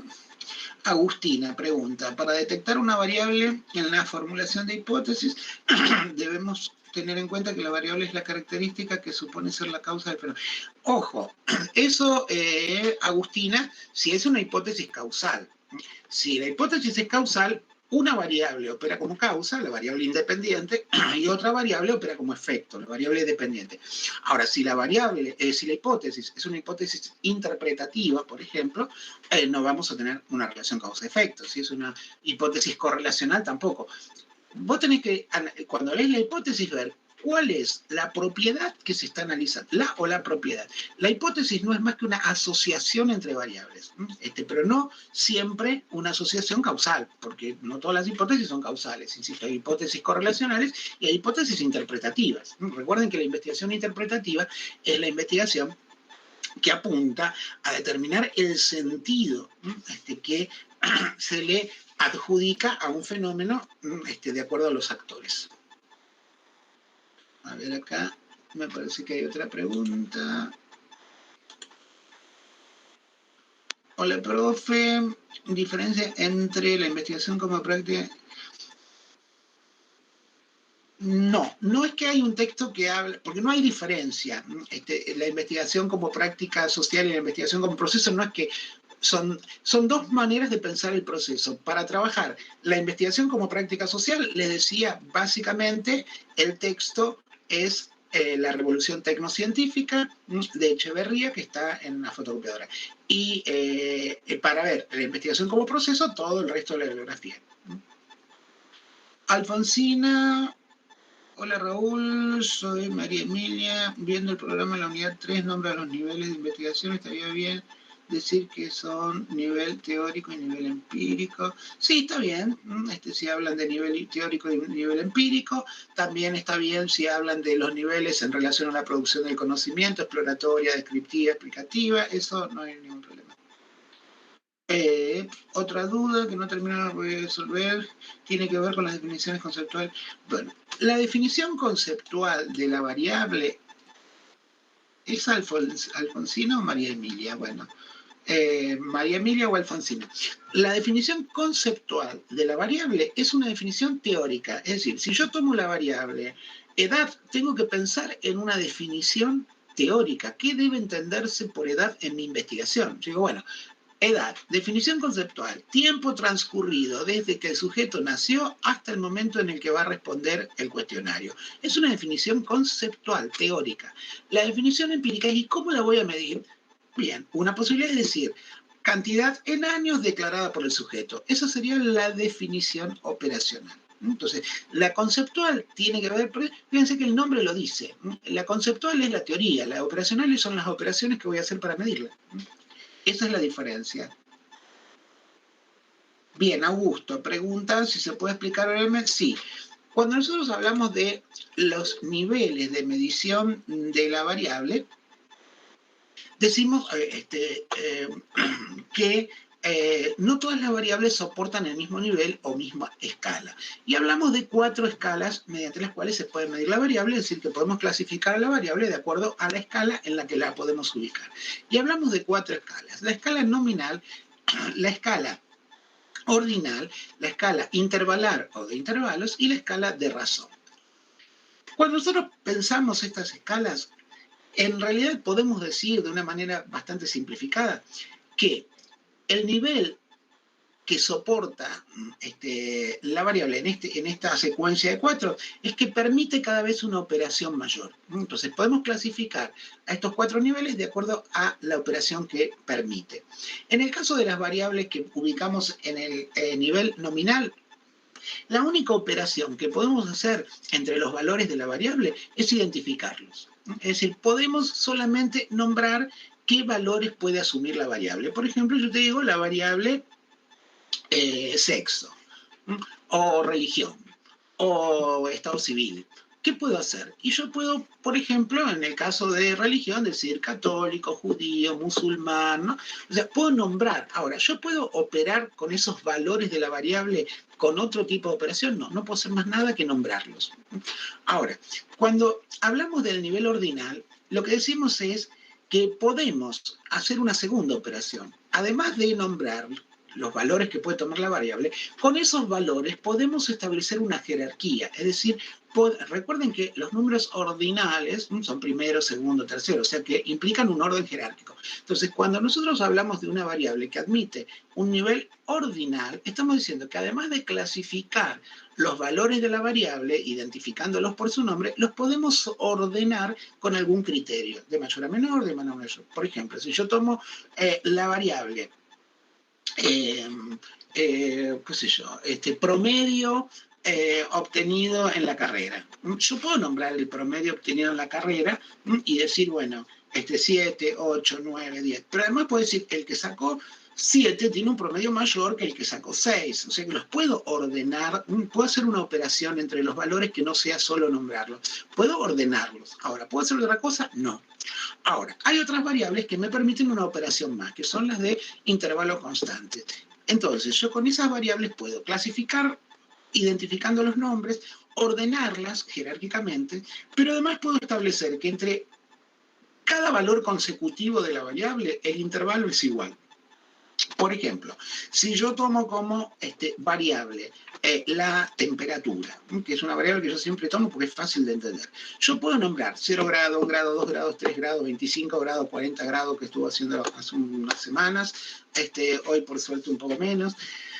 Ahora, además de nombrarlo, yo puedo establecer un orden y decir, bueno, hoy hace menos calor que la semana pasada, porque hoy hace 20 grados, pongamos, y la semana pasada hacía 35. ¿No? Entonces, quiere decir que puedo, además de nombrar los valores, puedo ordenarlos de mayor a menor, de menor a mayor. Pero además, tengo otra posibilidad, porque entre dos valores consecutivos de escala, la distancia es siempre la misma. ¿Qué quiero decir esto? De 1 grado a 2 grados, hay igual distancia que de 2 grados a 3 grados, que de 3 grados a 4, que de 4 a 5 y así sucesivamente. O sea que me permite una operación más. Ese es el nivel de intervalos. ¿No? O sea que clasifico, cuando digo clasifico digo los nombro, ¿no? Pero además los ordeno y además puedo establecer intervalos constantes. Y tengo una escala que me permite una operación más, que es el nivel de razón. Ahí puedo clasificar, nombrar, puedo establecer un orden jerárquico de mayor, menor, menor, mayor, puedo establecer intervalos constantes, pero además puedo encontrar cero absoluto. ¿Qué significa cero absoluto? Ausencia de la variable. Por ejemplo, si yo tomo como variable temperatura, yo ordeno, clasifico 10%, 20%, 30%, 50%. Ordeno 10% de humedad es menos que 20%, que es menos que 30%, que es menos 50%. Establezco intervalo constante, del 10% de humedad al 20% de humedad, la distancia es igual que de 20 a 30, que de 30 a 40. Pero además puedo encontrar un punto de ausencia de la variable, 0 grado. 0 grado significa que no hay humedad, 0%. 0% significa que no hay humedad. Entonces, hay un punto de ausencia de variable. A ese punto de ausencia de variable le llamamos cero absoluto. ¿Por qué cero absoluto? Porque lo diferenciamos de otros ceros que podrían ser arbitrarios. Por ejemplo, en la escala de temperatura. Yo puedo decir que hay 0 grados de temperatura, pero ese cero es arbitrario, no es absoluto. 0 grados de temperatura no es que no hay temperatura, es que hay una temperatura de 0 grados. Entonces, ese es un cero arbitrario. En cambio, el cero de la escala de humedad es un cero absoluto porque indica ausencia de la variable. Eso que alguien había preguntado. Augusto, si le queda dudas, vuelve a preguntar. ¿Quién más pregunta? La definición operacional sería pasar la conceptualización, exactamente, pasar del concepto a el lenguaje operacional o al lenguaje de los datos. Eso es lo que implica, dice Agustina. Marisol, más arriba preguntaron sobre la validez externa e interna. No lo vi. Bien, vamos a ver. Validez interna. Cuando hablamos de validez interna, estamos hablando de el grado de seguridad que tiene el investigador de que lo que está observando en la variable dependiente es producto de la manipulación que hizo sobre la variable independiente. Es decir, que no hay otros factores. Cuanto más seguro estoy de que lo que observo como efecto es producto de mi manipulación, mayor es la validez interna. A eso se refiere el concepto de validez interna. Por eso decimos que las condiciones de validez interna son dos. Por un lado, que haya grupos de comparación, un grupo experimental y un grupo control, donde manipulamos la variable. En uno la presentamos, en otro no. Pero además, esos grupos tienen que ser equivalentes. Equivalencia al inicio del experimento y equivalencia durante el experimento. Cuando se dan estas dos condiciones, podemos lograr validez interna alta. Si alguna falta, la validez interna es menor. Eso es la validez interna. Por eso, cuando se clasifican los diseños experimentales, se clasifican de acuerdo al grado de validez interna. Los preexperimentos tienen validez interna muy baja porque no cumplen con ninguna de las dos condiciones. No hay grupos de comparación y por lo tanto no pueden ser equivalentes. Los cuasi experimentos tienen una validez interna media porque cumplen una condición. Hay grupos de comparación, pero no cumplen la otra porque los grupos no son equivalentes, son intactos, están armados antes de empezar el experimento y el investigador no los puede cambiar. En cambio, los experimentos puros tienen alta validez interna porque cumplen con los dos requisitos, grupos de comparación y equivalencia inicial y durante el experimento. Ese es el concepto de validez interna. La validez externa es el grado de seguridad que tiene el investigador de que lo que él observó en el contexto de investigación se va a producir de igual manera en otros contextos similares. Es decir, que la validez externa se relaciona con la capacidad de generalización. Lo que ocurrió en las condiciones de observación va a ocurrir de la misma manera en otros contextos similares. Ese es el concepto de validez externa. No me queda muy en claro lo de las variables extrañas. No sé, Luli, qué es lo que no le queda claro.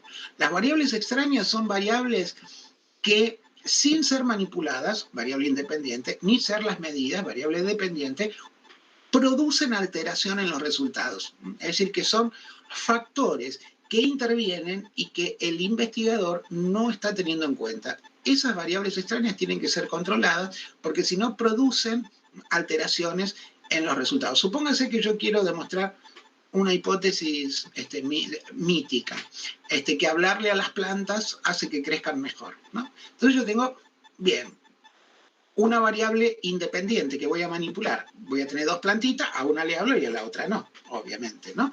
Y que espero que la que le hablé crezca mejor que la que no le hablé. Ahora, si yo hago el experimento, yo tengo que tener en cuenta algunas variables que podrían estar incidiendo. Por ejemplo, si yo no le pongo a las dos la misma cantidad de agua, si no las pongo a las dos con la misma cantidad de luz, si no podría ser que una crezca mejor, pero no porque le hablé, sino porque le di mejores condiciones. Todas esas variables que yo no estoy manipulando, supuestamente son variables extrañas. Entonces las tengo que controlar para que no me alteren los resultados y poder quedarme seguro que la que creció mejor fue porque le hablé y no por otra cosa. Es decir, a las dos le pongo la misma cantidad de agua, a las dos le pongo la misma cantidad de luz, ¿no?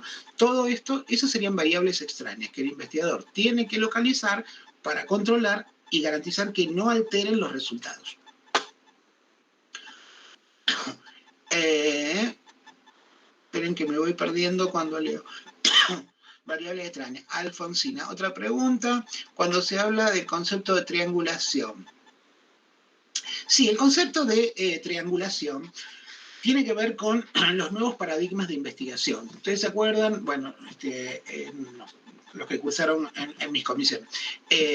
Cuando uno empieza a hablar de esta asignatura, es importante marcar que hubo una época en donde había un debate muy sostenido sobre dos maneras de investigar que integraban paradigmas diferentes, el paradigma cuantitativo y el cualitativo. Esto duró muchos años, fue una disputa, hoy ya no existe tal disputa y se habla de la investigación, aparece lo que se llaman paradigmas alternativos, paradigmas integrativos, donde se plantea que en realidad no hay investigación cuantitativa e investigación cualitativa, sino que hay una integración de estrategias cuantitativas y cualitativas, una integración de estrategias que permiten hacer una investigación más rica. Es lo que se suele llamar triangulación o complementariedad. Cuando se habla de triangulación, los autores habitualmente distinguen distintos tipos de triangulación. Por un lado está lo que se llama triangulación teórica. La triangulación teórica tiene que ver con esto que decíamos, que yo lo tomaba como una pauta del marco teórico, ¿no? Es decir, tomar distintas miradas teóricas del objeto para poder enriquecer la mirada, ¿no? No es quedarse con una línea teórica, sino ver el enfoque de distintas teorías. A esto se le suele llamar triangulación teórica. Otra cosa es la triangulación metodológica. La triangulación metodológica implica esto de poder articular, integrar, complementar miradas cuantitativas y cualitativas del objeto. Por ejemplo, cuando yo analizo un dato, yo voy a tener una descripción cuantitativa, pero voy a tener una interpretación cualitativa. Bueno, la triangulación metodológica tiene que ver con eso, con poder integrar lo cual y lo cuanti. Y también podemos hablar de triangulación de investigadores, que es cuando se trabaja con investigadores que provienen desde distintas disciplinas y se intenta hacer una mirada enriquecedora e interdisciplinaria del objeto. Pero a eso sí se refiere la triangulación. ¿Quién más pregunta? Acá. ¿Un ejemplo de variable cuantitativa continua y discontinua? Sí, perfecto. Recuerden que las variables cuantitativas son las variables que pueden ser medidas numéricamente, es decir, que aceptan como valores números. Esas son las variables cuantitativas. Esto es la clasificación de las variables según su naturaleza matemática. Según su naturaleza matemática, las podemos diferenciar en cuantitativas y cualitativas. Las cuantitativas son las que admiten como valores los números. Ahora bien, las variables cuantitativas, es decir, que admiten números como valores, pueden ser discretas o continuas, o continuas y discontinuas. Discreta y discontinua es lo mismo, ¿no? Por ejemplo, si yo tomo una variable como altura, me interesa, recuerden que la variable no es la altura, ¿no? Es si yo construyo la variable altura porque es el dato relevante en mi investigación. Siempre recuerden que las variables son constructos, no es que la altura es una variable. La altura es un dato o un sujeto. Ahora, si yo quiero hacer una investigación donde asocie la altura con la inteligencia, por decir algo, ahí la transformé en una variable. Bien, la altura es cuantitativa, yo la voy a medir en metros y centímetros. Pero además va a aceptar como valores tanto los números enteros como los comprendidos entre enteros. Porque un sujeto puede medir 1,50 m, 1,51 m, pero puede medir unos 50,3, unos 50,4, unos 50,8, ¿no? Esa es una variable cuantitativa continua. Ahora, hay otras variables que son cuantitativas porque se miden numéricamente, pero en donde los números que no son enteros no son representativos. Supónganse que yo quiero ver, bueno, voy a hacer un estudio sobre la cantidad de sujetos que han venido a las clases de consulta previa a los exámenes en el último año. Entonces digo, bueno, a ver, en este examen previo vinieron 42 alumnos, en este 54, en este... Ahora, ¿pueden haber venido 44,2 alumnos? No. no tiene significación. Esas variables son cuantitativas, pero son discretas o discontinuas, porque los números que no son enteros no son valores posibles de la variable, no son representativos. Esa es la diferencia entre lo cuantitativo continuo y lo cuantitativo discreto o discontinuo. Gianluca, entre valor e indicador. Bien, acá vuelvo al ejemplo recién, Gianluca. El valor es simplemente la escala, el sistema clasificatorio de la variable. Yo recién mencioné la variable cantidad de alumnos que vinieron a las clases de repaso previas a los exámenes, ¿sí? El valor de la variable son los números exactos de alumnos, 44, 45, 46, es decir, la escala dentro de la cual pueden variar los valores posibles de la variable. Ahora, ¿cuál es el indicador? El indicador es, por un lado, yo voy a decir que es número exacto de alumnos obtenidos a partir del reporte que me haga Matías, que es el que lleva el recuento. Entonces estoy hablando de la naturaleza teórica y la procedimental. ¿Cómo lo voy a medir? El indicador tiene las dos caras, la naturaleza teórica por un lado y la procedimental por otro. Entonces yo diría que el indicador es el número exacto de estudiantes que estuvieron presentes de acuerdo a la información registrada por Matías como coordinador de la sala. No sé si se entiende ahora quién preguntaba, Gianluca. Ivana. Bien, saludos Ivana, pero ya se debe haber ido, pues no se podía quedar más. Tomás, grado de validez interna, sí. Para Tomás, el grado de validez interna en los cuasi experimentos es media. Baja en los preexperimentos, media en los cuasi experimentos y alta en los experimentos puros. ¿Por qué? Los preexperimentos se trabaja con un solo grupo. Recuerden que los preexperimentos no sirven para validar hipótesis, porque solamente hay un grupo experimental, no hay un grupo control, grupo de comparación. Por lo tanto, si las dos condiciones de validez interna es que haya grupos de comparación y que esos grupos sean equivalentes, es decir, que tengan distribuidas de maneras homogéneas las variables en el inicio y durante todo el proceso, en el caso de los preexperimentos no se dan ninguna de las dos condiciones. Por eso decimos que la validez interna es muy baja. Los cuasi experimentos tienen una validez interna media. ¿Por qué? Porque una condición se cumple. Hay grupo experimental y grupo control, es decir, hay grupos de comparación. Pero en la otra no se cumple porque esos grupos no son equivalentes. Son grupos que ya existían previamente al experimento, ya estaban armados y el investigador no tiene ninguna injerencia. Son grupos que se llaman grupos intactos. Preexisten el experimento, ya estaban hechos para antes de que el investigador decida tomarlos como subgrupos. No sé si le queda claro a Tomás. Y Eugenia, no entiendo bien qué son las dimensiones. No, no se haga problema. Cuando hablamos de un problema, habitualmente... Eugenia, ¿a qué remite esto de dimensión cognitiva y pragmática? Dimensión cognitiva es la dimensión del conocimiento y la pragmática es la de la empiria. A eso, no sé, creo que por ahí lo relaciona con los problemas de hecho. Creo que por ahí tiene que ver, ¿no? Cuando hablamos de problemas, decimos que en los problemas de hecho la dimensión cognitiva y la pragmática están unidas. Por eso tienen que ver con un saber hacer. Es decir, el conocimiento y la práctica están juntos, no se pueden separar. Por eso decimos, un problema de hecho tiene esa característica, se resuelve simplemente ejecutando una acción y no necesitamos de conocimientos previos. A eso creo que por ahí debe venir. ¿Tomás le quedó claro? Mejor, bien. No tengo más preguntas acá. A Eugenia le quedó claro, tenía que ver con eso, entonces Eugenia con los problemas, perfecto. A Agustina le quedó claro. A Lourdes le quedó claro, a Azul le quedó claro. Bueno, ahora vienen todos que le quedó claro, perfecto. Sobre todo si rinden el viernes, mejor que les quede muy claro. Y preséntense con todo muy claro, no solo claro.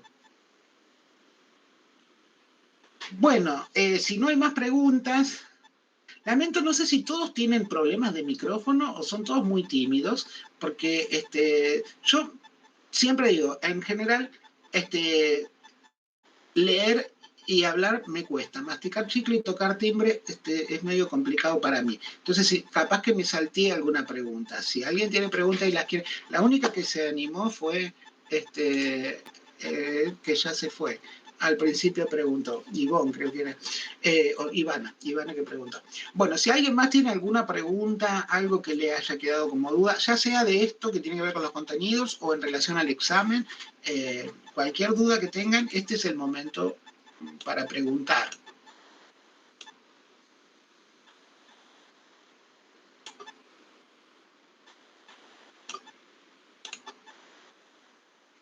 Profe, Sí. hola, ¿qué tal? Buenas tardes. Buenas tardes. Una pregunta. Yo me voy a presentar el viernes, yo la regularicé en el 2019 con Roxana, con la profesora Roxana. Sí. Nosotros habíamos hecho, bueno, el trabajo. ¿Es necesario que lo tenga impreso o pasárselo o algo por el estilo? Listo. No, para nada, para nada. Rinda con ella o rinda con cualquier otro docente, el trabajo ya está aprobado, así que despreocúpese. Listo, muchas gracias. No, por favor.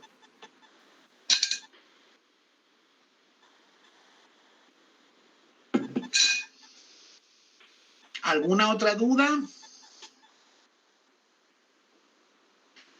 Bueno, les aclaro que en nuestra cátedra la modalidad para las consultas le hemos ido cambiando en esta modalidad virtual. Tenemos 3 docentes que están haciendo horario de consulta presencial. Los días lunes a las 18 horas está la profesora Ailén Rey y la profesora Esther Bicoca, y los días jueves a las 10 de la mañana el profesor adjunto Augusto Siliberti.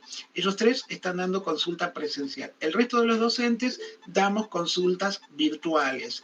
Y las consultas virtuales en la página de Bedelía Virtual van a encontrar el mail de cada uno de los docentes, le escriben un mail al docente para pedirle su horario de consulta y el enlace. Decidimos hacerlo así porque nos pasa que a veces si ponemos un horario fijo hay alumnos que no pueden y uno acuerda horarios con los alumnos en base a las demandas que hay. La mayoría de los docentes tienen más de un horario de consulta semanal porque van respondiendo a los pedidos. Yo los días miércoles a las 18 horas tengo horario de consulta. No está publicado en Bedelía Virtual el enlace, pero está así mi mail, me escriben un mail y yo les mando el enlace para los que les interese, no solo este miércoles, todos los miércoles a las 18 horas, y comparto horario de consulta con las docentes que están en ese mismo horario, Anabel Muñoz, Ivana Perezón y Laura Mordini. Nuestro horario de consulta es los miércoles 18 horas. Si alguien quiere hacer consulta, insisto, escribe mail a cualquiera de los 4 docentes y les enviamos el mail con el enlace para que se conecten.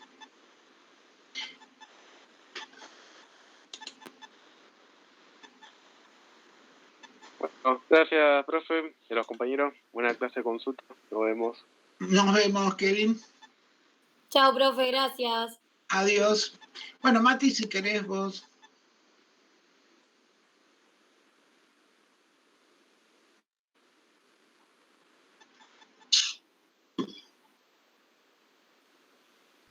Listo, nos vemos.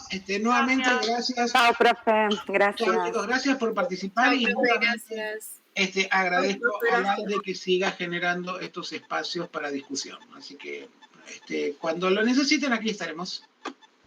Gracias, nos vemos. Mucho éxito a todos. Nos vemos, Mati. Chao.